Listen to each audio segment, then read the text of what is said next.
প্রধান উপদেষ্টা ও জাতিসংঘ মহাসচিবের সফর ঘিরে উৎসবের আমেজ।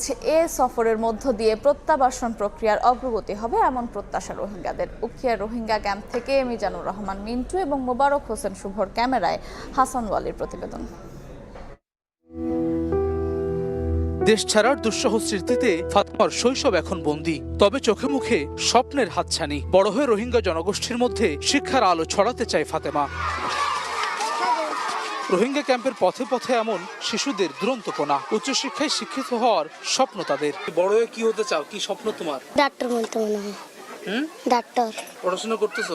জি। ভিটে মাটি ছেড়ে বাংলাদেশে আশ্রয় নেওয়া রোহিঙ্গাদের একমাত্র চাওয়া দ্রুত দেশে ফেরা। জাতিসংঘ মহাসচিব এবং প্রধান উপদেষ্টার এই সফরে আশা দেখছেন তারা। উনি আসতেছে আর খুশি আর দেশে ফিরতে চাই। ডাক্তার ইউনুসাফ আইদান লাবলে আরাদলা বিশেষ করে আরালা গোটলা কেললা আর একবার হন নয় দেখি আর আরামত আইরে ইফতারি করি বহুত আনালা তো বেশি খুশি লাগে। তবে প্রত্যাবাসনের আগ পর্যন্ত খাদ্য ও নিরাপত্তা নিশ্চিতে আন্তর্জাতিক সম্প্রদায়ের সহযোগিতা অব্যাহত রাখার আহ্বান রোহিঙ্গাদের। আগে দিলে মাসে ১,৫০০ টাকা, অহন দিব হয়ে ৭০ টাকা।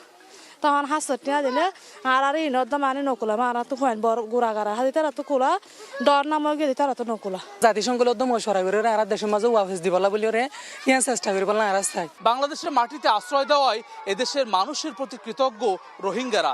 এসব শিশুদের প্রত্যাশা দ্রুত দেশে ফিরে যাওয়ার। এজন্য বাংলাদেশ সরকার এবং এদেশের মানুষের সহযোগিতা চায় তারা। হাসান ওয়ালি, সময় সংবাদ, রোহিঙ্গা ক্যাম্প, উখিয়া, কক্সবাজার।